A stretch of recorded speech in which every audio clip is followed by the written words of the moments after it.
অল্প কোনো কিছু খাওয়ার ইচ্ছে করলে বা বাড়িতে বাচ্চারা বায়না করলে ভালো কিছু খাওয়ার জন্য ঝটফট বানিয়ে নিতে পারবেন শুধুমাত্র একটা পাকা আম দিয়ে। দারুণ মজার একটা রেসিপি, একবার বানালে বারবার বানাতে মন করবে। হ্যালো ফ্রেন্ডস, মিঠু কিচেন ব্লগসে আপনাদের স্বাগত। আজকে আমি বানিয়ে দেখাবো শুধুমাত্র একটা পাকা আম দিয়ে দারুণ মজার একটা রেসিপি। তার জন্য নিয়ে নিচ্ছি একটা পাকা আম। পাকা আমটাকে আমি ছুরি দিয়ে ভালোভাবে এভাবে কেটে এর পাল্পটাকে আমি বের করে নিচ্ছি।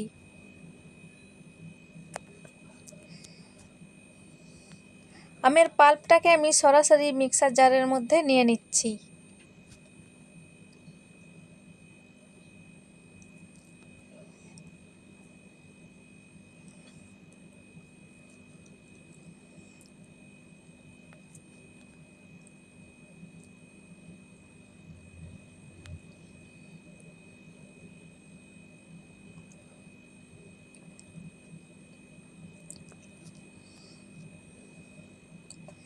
তারপরে আমি একটা মাঝারি বাটির মাপ করে আধা বাটি নিয়ে নেব চিনি, সাথে দিয়ে দেব দুটো এলাচ।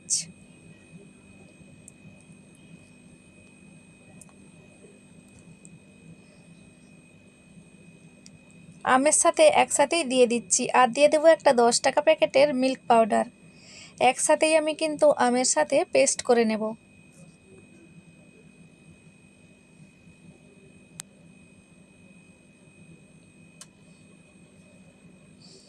দেখুন মিহি পেস্ট তৈরি হয়ে গেছে, ক্রিমের মতো হয়ে গেছে। তো আমি একটা বড় বাটির মধ্যে আমের পেস্টটা নিয়ে নিচ্ছি।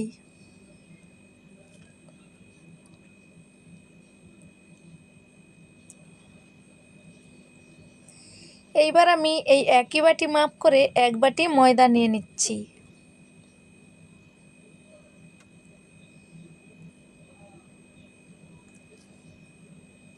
আমের পাল্পটাকে ভালো করে আমি নিয়ে নিচ্ছি। সাথে দিয়ে দেব 1 চিমটের মতো নুন।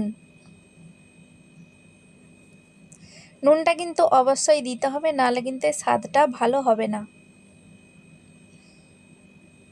আর যখনই এই রেসিপিটা বানাবেন অবশ্যই দুধটা আগে থেকে গরম করে ঠান্ডা করে রাখতে হবে।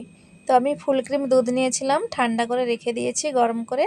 তো আমের পাল্পের সাথে ময়দাটাকে ভালোভাবে প্রথমে এভাবে মিশিয়ে নিচ্ছি।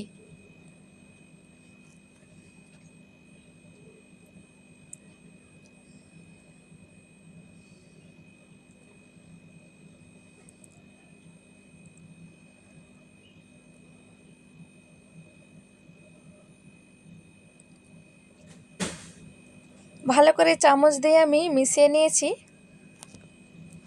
একটু কিন্তু ফেটিয়ে নিচ্ছি। চাইলে একসাথে দুধ দিয়েও এভাবে মিশিয়ে নেওয়া যায়, কিন্তু আমি আজকে প্রথমে ফেটিয়ে নিচ্ছি, হাত দিয়ে একটু ফেটিয়ে নিচ্ছি। 10 মিনিটের মতো একটু ফেটিয়ে নিচ্ছি। তাহলে কিন্তু ময়দাটা হালকা হয়ে যাবে।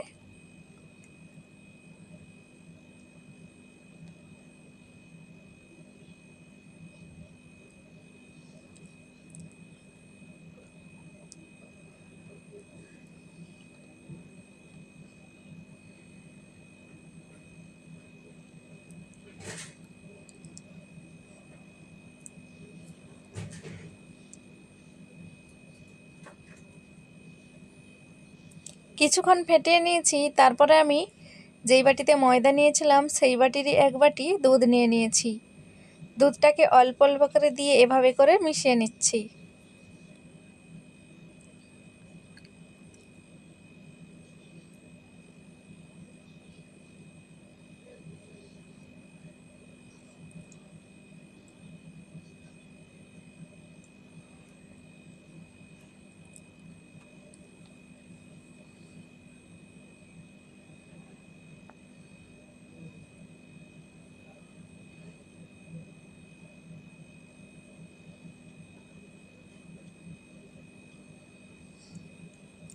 তো মিশিয়ে নেওয়া হয়ে গেছে, দেখতেই পাচ্ছেন।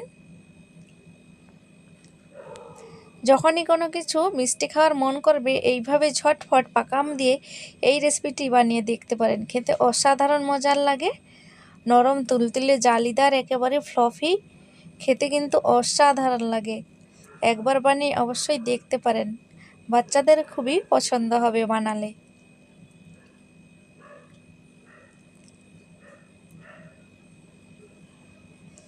তো দেখুন এইভাবে করে একটা ক্রিমের মতো আমি লিকুইড বা পেস্ট তৈরি করে নিয়েছি। আমার গুলে নেওয়া হয়ে গেছে। এবার লাস্টে দিয়ে দিচ্ছি একটা চামচের 4 ভাগের 1 ভাগ নিয়ে নিচ্ছি বেকিং পাউডার আর 1 চিমটের মতো বেকিং সোডা একসাথে নিয়ে নিয়েছি। ওপর থেকে দিয়ে দেব 1 চামচ দুধ।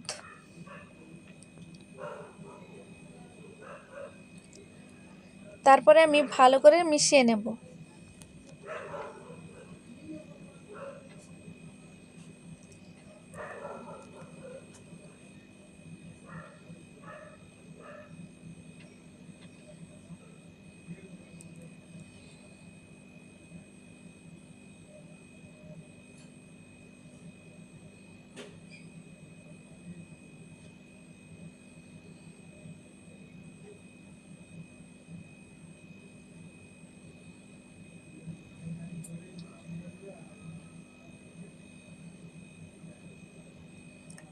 মিশিয়ে নেওয়া হয়ে গেছে। এইবার কিন্তু আমি আগে থেকে কড়াই গরম করে রেখেছিলাম, চাইলে আপনারা ননস্টিক প্যানে এইটা বানালে কিন্তু ভালো হবে। তো আমি এই কড়াইয়ের মধ্যে একটু হালকা তেল ব্রাশ করে রেখেছিলাম। তারপরে আমি এইভাবে একটা হাতার সাহায্যে 1 হাতা করে দিয়ে দিচ্ছি, দিয়ে চামচের পেছন পাশটা দিয়ে বা হাতার পেছন পাশটা দিয়ে একটু ঘুরিয়ে দিতে হবে। চাইলে এইভাবে মোটা মোটা করে রাখতে পারেন, তাহলে কিন্তু এর স্পঞ্জনেস কিন্তু বেশি হবে। তো আমি এইভাবে করে দিয়ে দিয়েছি একটু পাতলা করে। তারপরে কিন্তু একটু ঢাকা দিয়ে রাখতে হবে হালকা আঁচে বা মাঝারি আঁচে। তো দেখুন এভাবে ওপরটা একটু শুকিয়ে গেছে, মানে বুঝতে হবে রেসিপিটি তৈরি হয়ে গেছে। তো আমি এই খুন্তির দিয়ে ভালো করে এভাবে উল্টে পাল্টে ভালো করে সেঁকে নেব। বিনা তেলেই কিন্তু এই রেসিপিটি তৈরি হয়। আমের একটা ইউনিক রেসিপি, আপনারা সবাই দেখেই বুঝতেই পাচ্ছেন কতটা লোভনীয় রেসিপিটি। তো আমি এভাবে করে সবগুলো তৈরি করে নিচ্ছি, তারপরে আপনাদের দেখাচ্ছি।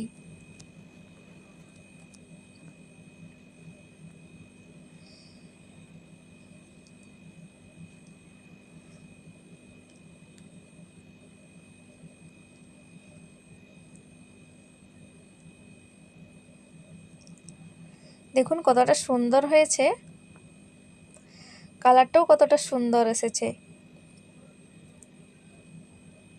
তো এইভাবে করে আমি সবগুলো তৈরি করে নিয়েছি।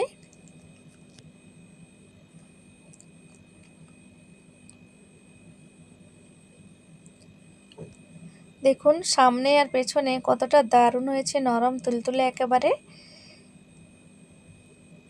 তো ফ্রেন্ডস, আজকের এই রেসিপিটা আপনাদের কেমন লাগলো কমেন্টে অবশ্যই জানাতে ভুলবেন না। ভালো লাগলে লাইক কমেন্ট শেয়ার করে চ্যানেলটিকে সাবস্ক্রাইব করার অনুরোধ রইল। একটা আপনাদেরকে কেটেও দেখিয়ে দিচ্ছি কতটা দারুণ হয়েছে।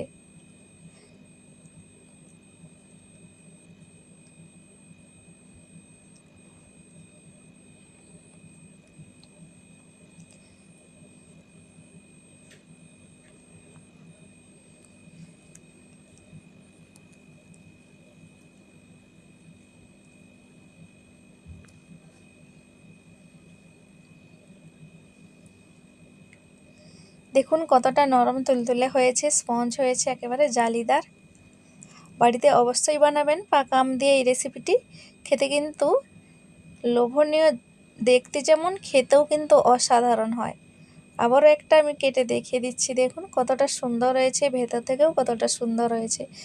তো রেসিপিটি আমি এখানেই শেষ করছি, দেখাবো পরবর্তী ভিডিওতে। ভালো থাকবেন, সুস্থ থাকবেন। আবারও একটা নতুন রেসিপি নিয়ে ফিরে আসবো।